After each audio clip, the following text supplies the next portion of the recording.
오늘 열왕기상 22장에 나오는 이스라엘의 왕은 7번째 왕이었던 아합 왕이고, 또 남쪽 유다의 여호사밧 왕은 유다의 4번째 왕이었습니다.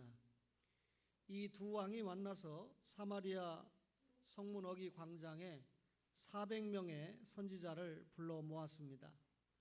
그래서 길르앗 나못 전쟁터로 나가면서 이 선지자들에게 하나님의 뜻을 물어본 것입니다. 원래 이 길르앗 나못이라고 하는 땅은 과거에 이스라엘 땅이었습니다.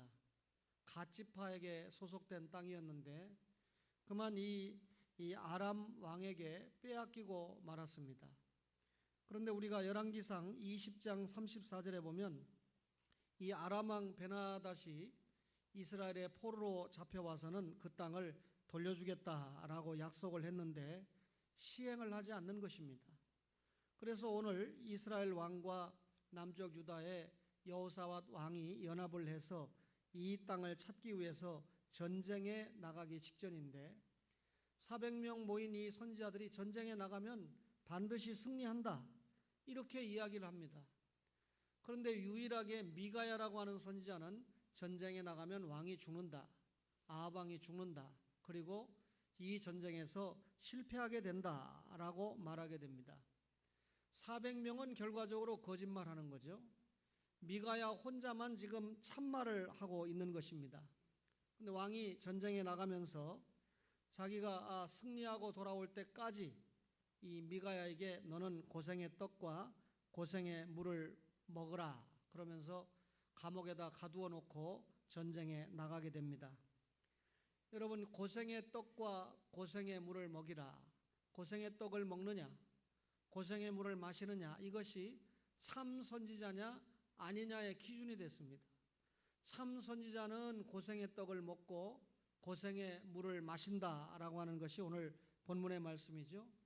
그렇게 고생의 떡과 고생의 물을 마신 참 선지자 미가야는 오늘 본문의 14절에 보니까 여호와께서 말씀하시는 것만 말한다, 다른 걸 말하지 않고 여호와께서 내게 말씀하시는 것, 곧 그것만 말한다 그랬습니다. 오늘 고생의 떡을 먹읍시다 라고 하는 제목의 말씀인데, 고생의 떡을 피하는 사람도 있습니다. 오늘 열왕기상 22장 12절에 보니까 모든 선지자도 그와 같이 예언하여 이르기를 길르앗 라못으로 올라가 승리를 얻으소서, 여호와께서 그 성읍을 왕의 손에 넘기시리이다 라고 이야기를 합니다. 사마리아 광장에 모인 이 모든 선지자들이 고생의 떡을 먹거나 고생의 물을 마시는 사람과는 전혀 상관이 없었습니다. 오히려 하나님과 반대편에 서 있는 그런 사람들이죠. 이 사람들은 고생의 떡을 피하는 사람입니다. 이 고생의 떡을 피하는 사람은요, 보면 듣기 좋은 말만 원하는 사람이에요. 자기 귀에 듣기 좋은 말만 원하는 사람이 누굽니까? 아합 왕 아닙니까?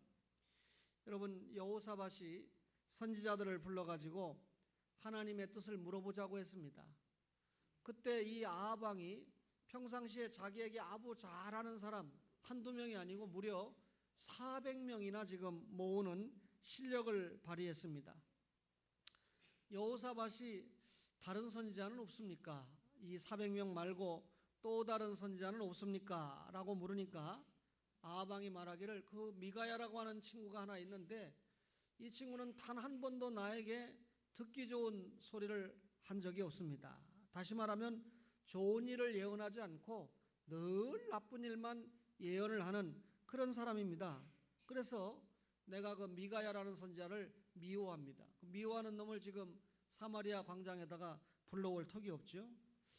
여러분, 이 아합 왕의 자세가 어떤 자세입니까? 오늘 타락한 인간의 모습이고 타락한 교회의 모습이죠. 여러분, 예수를 믿고 교회 온다고 하면서도 좋은 소리 듣기만 좋아합니다. 성경에 보면 디모데후서 4장 3절에 말세 사람들이 바른 교훈을 싫어한다. 바른 교훈을 싫어한다는 말은 하나님의 말씀을 싫어한다 그 말이죠. 귀가 가려져 있다. 하나님의 말씀을 들어야 될 귀가 열려 있지 않고 닫혀져 있다. 또 자기 사욕을 따라 스승을 둔다. 하나님의 말씀에 자기를 맞춰야 되는데 자기 욕심에 따라 사욕을 따르는 그런 스승을 둔다. 그렇게 말씀을 했습니다. 사람의 영혼을 예리한 이 칼날인 하나님의 말씀 앞에 수술을 받고 말씀 중심의 신앙생활을 해야 되는데 그렇게 하지 못했다는 말이죠. 여러분, 오늘 듣기 좋은 소리만 들으려고 하는 아합의 자세가 어떤 자세입니까? 교회에 올라와도 축복된 설교만 듣기 좋아하죠. 교회 나왔으니까 잘 됩니다. 주일날 딴 데 안 가고 교회 나와서 예배 드리니까 잘 될 수밖에 없습니다. 이런 설교만 듣기 원한다는 거죠. 교회 가서 죄 회개해라, 심판이 있다, 지옥에 간다, 이런 설교를 듣는 것을 굉장히 거북스럽게 생각한다는 것이죠.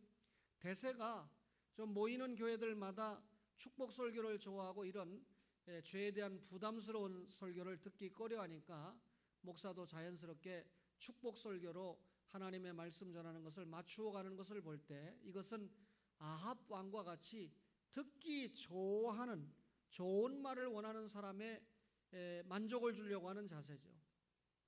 고생의 떡을 피하는 사람은요, 듣기 좋은 말을 전하는 사람이 있습니다. 듣기 좋은 말을 듣기 원하는 사람은 아합이고, 듣기 좋은 말을 전하는 사람은 오늘 본문에 모인 400명의 선지자들 아닙니까? 400명의 선지자는 지금 아합 왕이 듣기 좋아하는 말, 아합 왕의 한심을 사기 위해서 나쁜 말 안 하고 아합 왕이 듣기 원하는 말만 전하는 것입니다. 예수님께서는 이런 사람들을 가르쳐서 양의 옷을 입었으나 속에는 노략질하는 이리가 있다, 이렇게 말씀을 합니다. 아합 왕의 길을 즐겁게 하려고 애쓰는 선지자들의 모습을 보게 됩니다. 그 속에는 거짓말하는 영이 들어가 있죠. 달콤한 말로 아합 왕을 깨려고 하죠. 여러분, 이런 선지자들은 하나님의 말씀을 전하라고 세운 게 선지자인데 하나님의 말씀을 전하지 않고 권력을 가진 사람이 듣기 좋아하는 말을 전한다라고 하는 것은 경건을 이익의 방도로 생각하는 주의 종들의 모습을 연상하게 합니다. 시드기야라고 하는 사람은 철을 가지고 뿔을 만들어 가지고 왕이 아람 사람을 무찌를 겁니다. 왕이 아람 사람을 절대적으로 무찌르고 승리합니다 라고 예언을 합니다. 고린도 후서 4장 11장 14절 이하에 보면 사탄도 자기를 광명한 천사처럼 위장을 한다 그랬고, 사탄의 일을 하는 사람도 의의 일꾼처럼 가장을 한다. 그러니까 사탄이 위장을 하고 사탄이 위장술을 가지고 일을 하니까 이것을 변별력을 가지고 분별하지 못하면 속아 넘어가게 돼 있다, 그 말이죠. 여러분, 고생의 떡을 피하는 사람 가운데 대세를 따라서 행동하는 사람이 있습니다. 미가야를 부르러 간 사신이죠. 여러분, 여호사밧이 다른 선지자가 없느냐? 그러니까 아합 왕이 나에게 별로 좋은 일을 예언하지 않는 나쁜 일만 예언하는 선지자가 있다. 그 선지자 미가야를 사신이 부르러 갑니다. 그러면서 22장 13절에 뭐라고 이야기합니까? 미가야를 부르러 간 사신이 일러 이르되 선지자들의 말이 하나같이 왕에게 길하게 하니 청하건대 당신의 말도 그들 중 한 사람의 말처럼 길하게 하소서. 무슨 말입니까? 400명이 다 왕이 듣기 좋은 소리 하고 왕이 전쟁에 나가면 승리한다고 그러는데 당신이 가가지고 엉뚱한 소리 해가지고 왕 기분을 상하게 하지 말아라. 여러분, 이 사신은 대세를 읽을 줄 아는 사람이에요. 이 사신은 이 사람들의 마음을 읽을 줄 아는 사람입니다. 400명의 거짓 선지자들의 말을 듣고 아합 왕이 이미 마음에 결정하기를 나는 길르앗 남원 땅을 탈취하기 위해서 이 전쟁에 간다라고 결정을 해놓은 상태입니다. 그런데 미가야, 네가 올라와서 괜히 이 왕이 거슬리는 말을 할 필요가 없지 않느냐? 사리에 옳고 그름은 아무 상관없습니다. 대중적인 대세를 따라가는 거죠. 대세를 따서 행동합니다. 그리고 자기에게 유익한 대로 말하는 사람입니다. 이런 사람이 오늘 미가야를 부르러 가는 사신이죠. 우리 주님이 누가복음 12장 32절에 이런 말씀 하시거든요. 적은 무리여 무서워 말라. 적은 무리는 어떤 사람을 말하냐면 하나님의 은혜로 택정함을 받은 사람을 적은 무리다 그랬어요. 또 적은 무리는 어떤 사람이냐면 하나님의 은혜를 받은 사람인데 노아 시대에 다 심판을 받는데 하나님의 은혜를 받은 노아와 8가족은 어떻게 됐습니까? 방주에 들어가서 구원을 받게 되죠. 살게 되죠. 하나님의 은혜를 받은 사람이 노아 아닙니까? 그리고 그 가족들 아닙니까? 그 노아와 가족들은 그 시대에 멸망받는 많은 사람들에 비해서 적은 무리였습니다. 그런데 이 적은 무리에게 주님이 무서워하지 말라. 왜 적은 무리에게 무서워하지 말라고 그랬습니까? 그 다음에 보면 너희 아버지께서 그 나라를 너희에게 주기를 기뻐한다. 그렇다면 하나님이 누구의 아버지입니까? 많은 무리의 아버지가 아니라 적은 무리의 아버지다. 적은 무리의 아버지니까 두려워하지 말라는 거예요.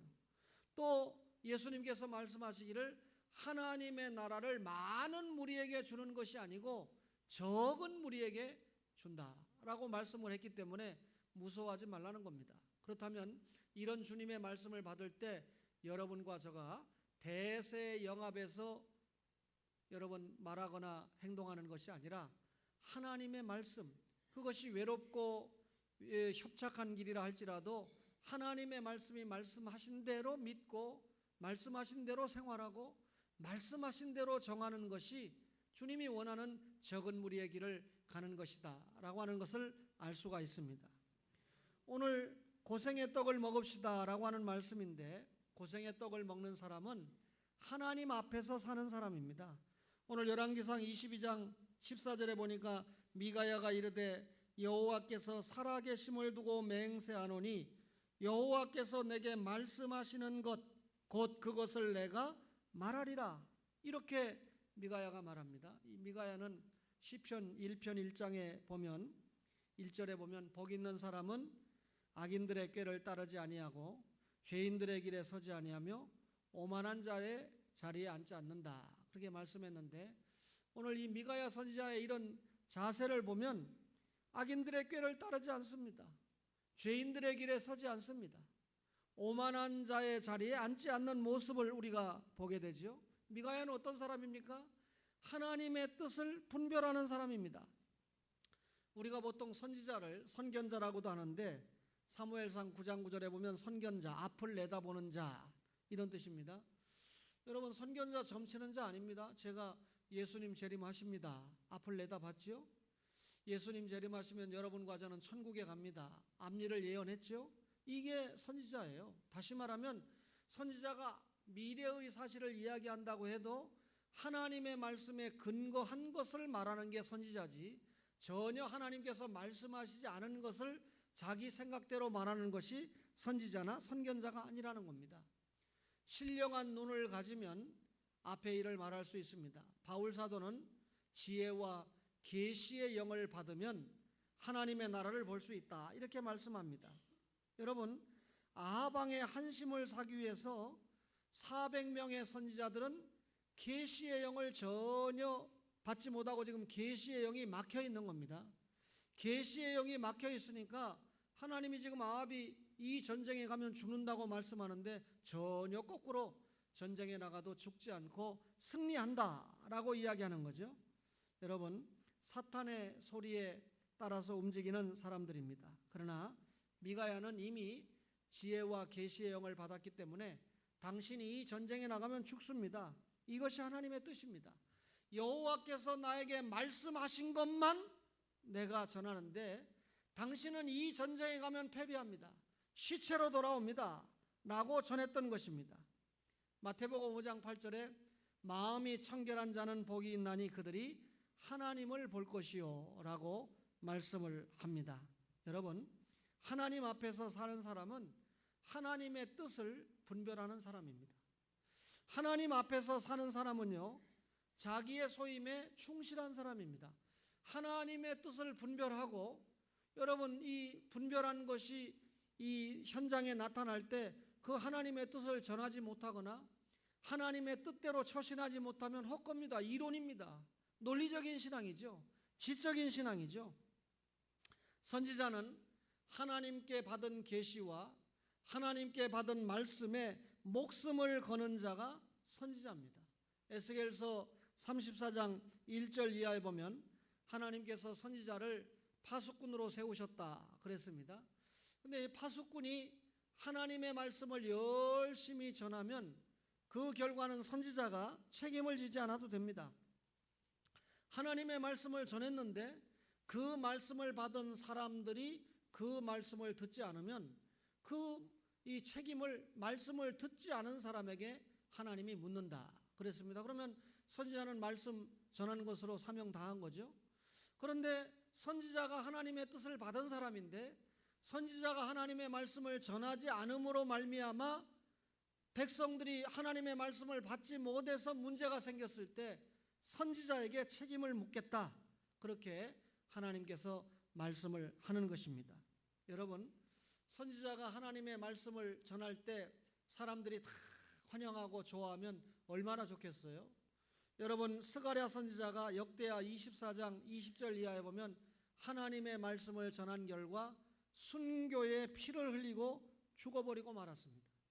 역사상에 하나님의 말씀을 바로 전하다가 목숨을 바친 순교자들이 얼마나 많습니까? 오늘 여러분, 미가야 선지자는 400명의 선지자들처럼 왕의 귀에 듣기 좋은 말로 예언하라고 하는 사신의 말을 뿌리쳤습니다. 나는 하나님께 받은 것만을 전하는 사람이다. 그게 선지자의 책임이죠. 그게 선지자의 본분이죠. 다른 거 전하면 선지자가 책임 못하는 겁니다. 다른 것을 전하면 선지자가 사명 감당을 제대로 못하는 것입니다. 여러분, 과거의 사도가 오늘날 이 사도를 계승한 직이 목사인데 목사가 말씀 전하는 것과 기도하는 것 외에는 다른 것은 부수적인 업무입니다. 주 업무가 말씀 전하고 기도하는 것입니다. 따라서 목사가 하나님의 말씀을 제대로 전하지 못한다고 하면 그것은 하나님 앞에 사는 사람이 아니다, 그 말이죠. 여러분, 하나님 앞에 사는 사람은 절대로 결과에 연연하지 않습니다. 미가야는 자신이 하나님 앞에 받은 계시를 그대로 아합 왕에게 전했습니다. 그런데 여러분, 하나님의 말씀을 전한 미가야 앞에 기다리고 있는 게 뭡니까? 감옥 아닙니까? 고생의 떡과 고생의 물 아닙니까? 여러분, 감옥에 가고 너 고생의 떡과 고생의 물을 먹으라고 할 때 미가야가 나는 억울합니다, 나는 하나님의 말씀을 전한 것밖에 없습니다 라고 항변하지 않았어요. 살기 위해서 구차하게 변명하지 않았습니다. 자기가 하나님의 말씀을 전하고 찾아오는 고난을 담담하게 받아들였습니다. 자기의 소임, 자기의 책임을 다한 이후에 어떤 어려움이 온다 할지라도 그것을 받아들였습니다. 바벨론에 인질로 잡혀갔던 사드락과 메삭과 아벳느고를 기억하시죠? 우상 앞에 절하지 않은 결과 어디로 갔습니까? 풀무불에 들어갔습니다. 그때 이들이 뭐라고 얘기합니까? 불에 들어가도 하나님께서 살려주실 것이다. 그러나 만약 하나님께서 살려주시지 않는다 해도 우리는 후회하지 않는다. 무슨 신앙입니까? 여러분, 천국신앙이죠? 구원신앙이죠? 영생신앙이죠? 부활신앙 믿는 거죠? 우리가 믿음을 지키다가 풀무불에 들어가서 죽는다 할지라도 하나님께서 우리를 부활시킨다, 우리를 영생으로 초대하신다 하는 것을 확실하게 믿기 때문에 그리 아니하실지라도 우리는 우상 앞에 절할 수 없다. 풀무불에 들어갈지라도 우리는 믿음을 지킨다. 이것이 새 청년이 남긴 고귀한 신앙의 자세 아닙니까? 여러분과 저가 하나님의 말씀을 안 전하니까 문제죠. 하나님의 말씀을 전할 때 결과는 성령님께 맡기자, 하나님께 맡기자, 그 결과에 너무 연연하지 말자, 그런 교훈을 오늘 본문이 주고 있습니다.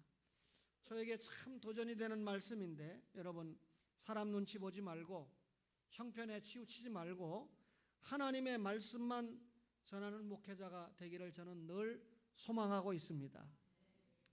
여러분, 목회 현실이 그렇지 못하죠. 목회자가 현실과 타협을 하다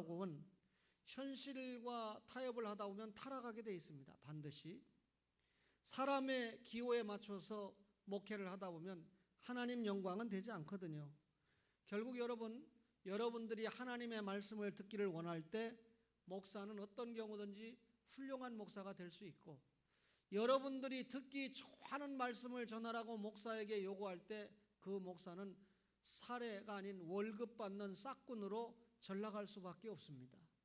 여러분, 부족하지만 여러분의 목사가 계속해서 여러분에게 하나님의 말씀만 전할 수 있는 목사가 될 수 있도록 여러분들이 그렇게 이끌고 도와주시기를 바랍니다. 오늘 이 땅에 얼마나 많은 하나님의 종들이 있습니까?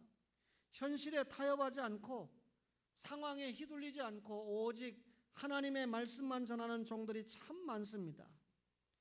여러분, 또한 여러분들도 하나님의 말씀이라고 하면 단호하게 그 말씀을 믿고 그 말씀을 지키는 성도들이 되어야 된다, 그 말입니다. 사람들은 넓은 길로 가고 편안한 길로 가기를 참 좋아합니다. 그러나 우리는 비록 그 길이 좁다고 할지라도 그 길로만 가야 돼요.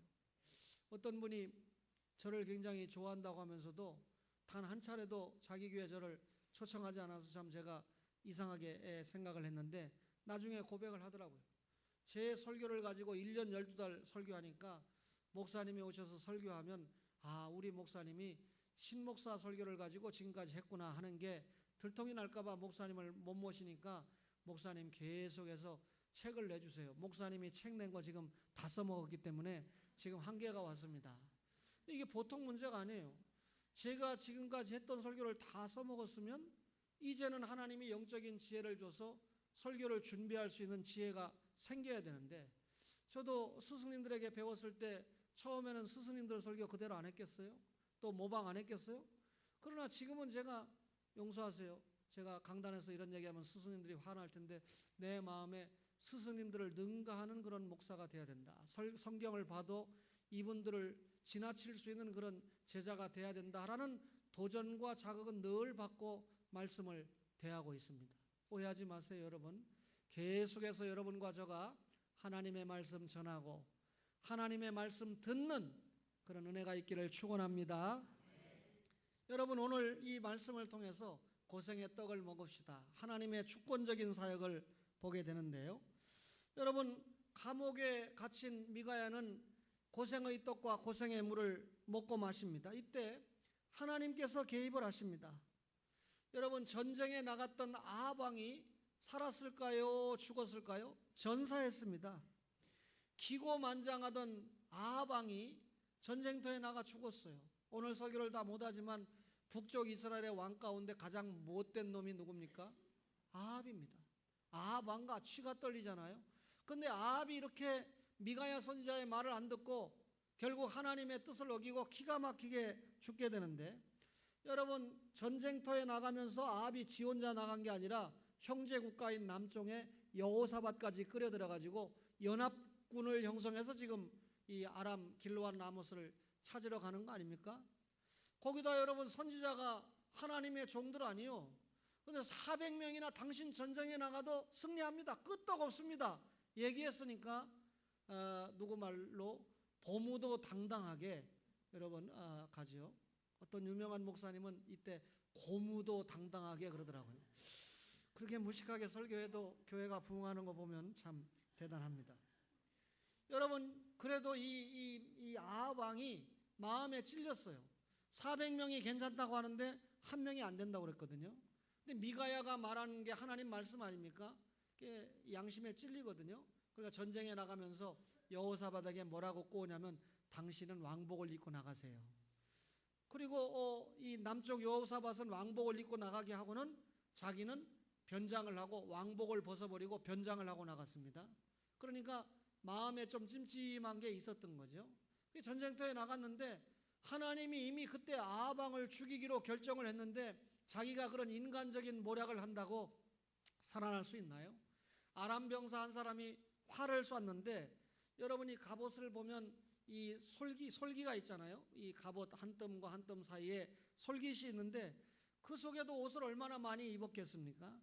그런데 하필이면 아람 병사가 화살을 쐈는데 그것이 천과 천을 연결한 솔기를 뚫어버리고 말았습니다. 그러니까 지가 아무리 노력을 하고 수단과 방법을 동원을 한다고 해도 하나님께서 주권적으로 이 아합왕을 죽이기로 했으면 끝나는 겁니다. 죄를 지은 인간이 아무리 하나님의 심판을 면하려고 바늘보동을 쳐도 하나님이 심판하시고자 할 때 절대로 피할 수 없다는 것입니다. 사랑하는 초원의 가족 여러분, 심판받을 때까지 기다리지 말고 회개하고 하나님의 말씀으로 돌아와서 하나님을 기쁘시게 하는 종들이 되기를 바랍니다. 오늘 여러분이 주권자 하나님의 사역 앞에 선지자의 거짓 예언이 밝혀지고 말았습니다. 평상시에 아합의 길을 즐겁게 하던, 아합에게 환심을 사던, 그래서 똑같이 400명이 일사불란하게 전쟁에 나가도 끄떡없습니다. 그래서 왕으로 하여금 들뜬 마음을 가지고 이 미리 승리에 도취돼서 전쟁터에 나가게 했는데 그만 돌아올 때는 시체가 돼서 돌아왔습니다. 무슨 말입니까? 선지자들의 거짓 예언이 백일하에 다 드러났다, 그 말이죠. 여러분, 미가야가 거짓말하는 영이 선지자들의 입에 들어가서 거짓 예언을 한다고 폭로를 했습니다. 그때 시드기야라고 하는 놈이 미가야의 뺨까지 때리면서 미가야에게 뺨을 때리면서 핍박을 할 때 미가야가 뭐라고 얘기합니까? 네가 골방에 들어가서 숨는 그날에 보리라, 이렇게 말씀을 했는데 그대로 적중했습니다. 아합은 죽었습니다. 미가야는 숨어야 되죠. 거짓 예언한 게 다 드러났으니까 숨어야 되지 않습니까? 여러분, 사도행전 5장 38절 이하에 보면 율법교사인 가말리엘이 사도 베드로를 위시한 사도들을 이 사람들이 죽이려고 할 때 이렇게 말하죠. 사람에게서 난 것은 저절로 무너지게 되고 하나님께로 말미암는 것은 어느 누구도 무너뜨릴 수 없다, 그랬습니다. 그러니까 지금 이 베드로와 사도들이 말하는 것이 하나님의 뜻으로 난 것이면 무너지지 않을 거고 사람의 뜻으로 나왔으면 무너질 건데 굳이 너희들이 핍박을 하려고 하는 이유가 뭐냐? 여러분, 이 가말리엘의 말은 만고 진리가 되고 말았죠. 여러분, 하나님이 뜻하시면 죽는 겁니다. 하나님이 뜻하시면 심판받는 겁니다. 따라서 여러분과 저가 여러분 하나님께서 주신 말씀을 전하고 듣는 것을 좋아해야 거기에 우리 사는 길이 있지. 그렇지 않으면 본문 말씀대로라면 시체로 돌아오는 거 아니에요? 여러분, 주권자 하나님의 사역을 통해서 우리가 말씀의 승리를 보게 됩니다. 왕이 미가야를 감옥에 가두면서 고생의 떡을 먹고 고생의 물을 마시게 하라 그랬습니다. 근데 미가야가 뭐라고 말합니까? 왕이 참으로 평안히 돌아오시게 될진데 여호와께서 나를 통하여 말씀하지 않았을 것이다. 왕이 편안하게 돌아올 것 같으면 하나님이 나에게 이런 말씀을 주셨겠느냐, 그 말이죠. 여러분, 미가야는 하나님이 자기에게 주신 말씀을 확신하고 있어요. 왕은 이번 전쟁에 나가면 절대로 살아서 돌아오지 못한다. 대세에 밀려서 지금 미가야는 감옥에 들어갔습니다. 고생의 떡을 먹습니다. 고생의 물을 마십니다. 여러분, 진리의 개념이 확실하지 않은 사람들은 사람들의 눈치를 보고 권세자의 눈치를 보게 돼 있죠. 근데 여러분, 하나님의 눈치를 보는 사람들은 언제든지 진리 편에 서지요. 우리 지역구에 여당 대표 장로님이 있는데 이제 여당 대표가 몇 달 안 남았습니다. 그런데 매주 토요일마다 그 사무실에서 예배를 드리는데 어제도 예배를 드리는 바람에 비서관을 위시한 모든 직원들이 아무도 휴가를 가지 못했다는 거예요. 근데 비서관들은 당연히 어제 예배를 드리지 않을 걸로 알고 휴가를 갈 계획을 했는데 그만 황우여 장로가 그런 게 어디 있느냐고, 예배 드려야 된다고. 자기도 어제 예배 오고 그러다 보니까 비서관들도 감히 대표가 휴가를 안 가고 예배 드린다는데 갈 수 있습니까? 그래서 어제 다 예배를 드리고 우리 교회 유명한 어떤 장로님도 그 예배 참석을 했다는 거예요. 참 어쨌든 대단하다라고 하는 생각을 하게 됩니다. 그러면서도 주일은 아니니까, 어제가 주일은 아니니까 1년 12달 비서관들 그렇게 부려먹고 명절날 좀 집에 좀 갔다 오게 하지. 그 비서관들 보니까 전부 경상도 촌 사람들이던데 그런 생각이 드는데 뭐 내가 결정권이 있는 게 아니니까. 여러분, 저는 우리 부교육자들 다 부산 사람들이라 부산 다 보내놓고 제가 혼자 교회 지키고 청소하고 또 설교 준비하고 강의 준비도 많이 하고 또 여러분들이 저를 보자고 안 하니까 기도도 했어요. 어떤 분이 명절날 아침에 문자를 보내가지고 점심은 뭐 드십니까? 그래서 라면 먹고 있습니다. 그러니까 초원교회 교인들이 아무것도 안 갖다 줍니까? 하고 아주 무시하는 태도를 보이길래 제가 선교에 열정을 가지다 보니까 선교비를 많이 보내줬습니다. 해서 입을 막아버렸습니다. 여러분 말씀과 함께 승리의 간증자가 돼야 되죠. 여러분 미가야는 세상과 타협하지 않았어요. 자신이 하나님께 받은 말씀대로 그대로 전했습니다. 이번 이 명절 기간에 필리핀 주영광교회 재정부장 집사님을 만났는데 이 두 최정수 집사님, 이은미 집사님 참 제가 평생의 기억에 잊을 수 없는 그런 집사님인데 이은미 집사님 아버지가 79살에 돌아가시는 바람에 급기 필리핀에서 와서 장례를 치렀어요. 박희경 목사님 자기가 꽃다발 하나 보내면 필리핀에서 되는데 나한테도 또 위로해 주라고 명령을 해서 우리도 또 조화를 보냈습니다. 오해하지 마세요. 필리핀에서 생명을 내놓고 저를 도왔던 귀한 집사님 네 분인데 장례를 다 마치고 돌아가는 길에 얼마나 바쁩니까? 이미 돌아갔어요. 짧은 시간에 이 수요일까지 장례를 마치고 목요일인가 금요일인가 저에게 잠깐 와서 또 다른 곳으로 이동을 한다고 그래서 제가 인천 터미널에까지 나가서 차를 한잔 마시면서 만나서 여러 대화를 하는데 그중에 한 대화가 주영광교회 이전에 관한 이야기를 하는데 이전에 필요한 헌금을 하는데 한 주간을 했는데 37만 페소가 나왔대요.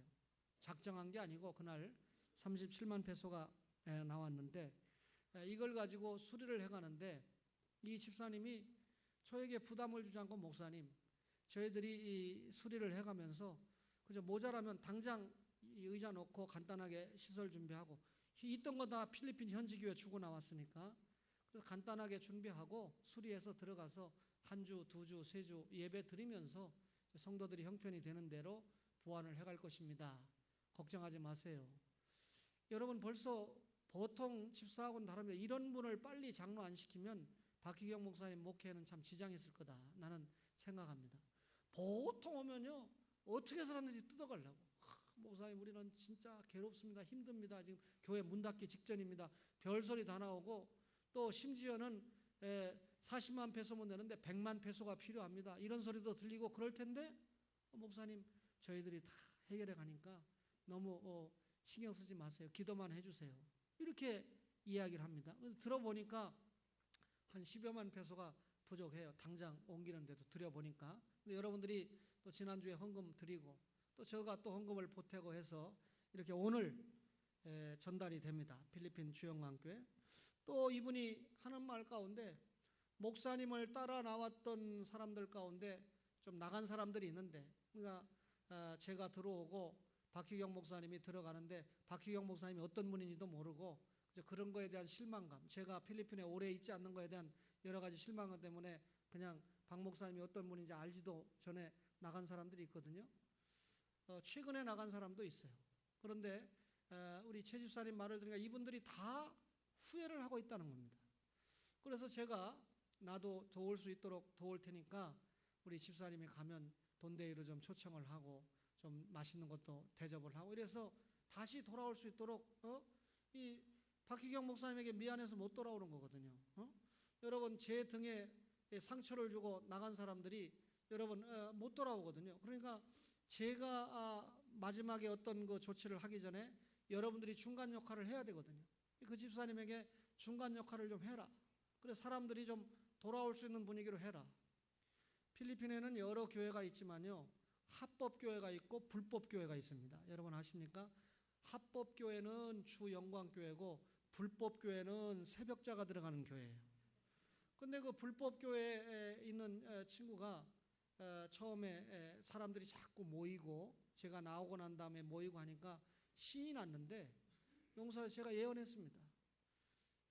그 친구 목사 안수를 받았으니까 내가 목사다 아니다라고는 감히 말할 수 없지만 나는 그 친구를 목사라고 생각하지 않는다. 설교를 시켜보면 30분, 40분 설교하는데 단 한 건도 복음이 없어요. 세상 이야기입니다. 세상 윤리입니다. 아이들에게 뭘 가르쳐도 성경 말씀을 가르치는 게 하나도 없습니다. 그러니까 그런 친구가 목사가 됐다는 게 참 안타깝죠. 하나님이 저를 만나게 했을 때는 저를 만나서 하나님 말씀 전하는 걸 배우도록 해야 되는데 지가 배운 칼라가 있으니까 그게 안 되잖아요. 그리고 여러분 제가 나오고 난 다음에 불법 교회를 하나 세웠어요. 사람들을 모으는데 야, 사람들이 40명, 50명 모이니까 합법 교회는 긴장하고 불법 교회는 되는가. 근데 제가 예언했죠. 그거 6개월 부흥할 것 같으면 내가 손가락 지진다 이런 말은 안 했지만 절대로 목사가 회개하고 변하기 전에는 부흥 안 한다. 사람들은 온다는 거예요. 장소가 좋으니까. 사람들은 오는데 복음이 없으니까 등록할 턱이 없죠. 주영광교회는 이제 복음이 있으니까 나간 사람들은 다시 돌아오고 또 그동안은 한인들이 별로 없는 지역에 위치를 했는데 너무 급하다 보니까 지금은 이제 한국 사람들이 있는데 필리핀 마닐라의 케존 지역에 유일하게 짜장면집이 하나 있어요. 그 짜장면집 이름도 짱깨입니다. 짱깨라고 써놔요. 중국집 이름이 짱깨예요. 그런데 그러니까 짱깨 그러면 사람들이 다 통하죠. 근데 거기를 주변으로 한국 슈퍼, 한국 사람들이 모일 수 있는 식당이 이게 참 많이 있는데 그 짱깨집 2층에 약 80평 정도를 얻어서 이 예배당을 만들어 간다고 그러니까 참 대단하잖아요. 여러분 원래는 그 재정부장 돈데이 집사님이 거기다가 이 점포를 내고 싶어서 필리핀 주인에게 계속 세를 놓으라고 했는데 7만 페소에 나왔는데 안 주더라는 거예요. 주인이. 그랬는데 세가 안 나가거든요. 그런데 이번에 교회가 5만 5천 페소에 계약을 했대요. 월세 5만 5천 페소. 그러니까 차라리 돈데이 집사님에게 줬으면 그 주인은 1만 5천 페소면 우리 돈으로 약 40만 원 아닙니까? 월세 필리핀에서 40만 원 굉장한 돈이거든요. 그런데 오히려 그 집을 안 주고 교회를 주는 바람에 손해를 봤는데도 기쁨으로 났다는 거예요. 그러니까 하나님께서 주영광교회를 위해서 예비한 장소가 아니겠는가. 여러분 아멘 하신 분은 설교를 잘 들으신 분으로 믿습니다. 이제 이 교회가 부흥할 거다 그렇게 믿는데 이 집사님이 만나서 두 가지 소식이죠. 그러니까 우리 주영광교회가 이전하는데 너무 염려하지 말고 기도해달라. 그 다음에 나간 성도들이 들어올 수 있다. 그러면서 불법 교회는 굉장한 어려움을 만나고 있다. 뭐 아이들끼리 지들끼리 뭐 패싸움을 해가지고 법적인 문제가 생겼는데 목사가 제대로 처신 못해가지고 교회가 지금 휘청한다 하는 소리를 듣고 제 마음이 굉장히 아팠습니다. 여러분 이런 설교를 전하면서 여러분과 저가 고생의 떡과 고생의 물이 기다린다고 해도 하나님의 말씀을 그대로 우리가 받아서 믿고 그 말씀대로 생활해보고 말씀대로 전하는 그런 초원의 가족들이 되시기를 주의 이름으로 축원합니다.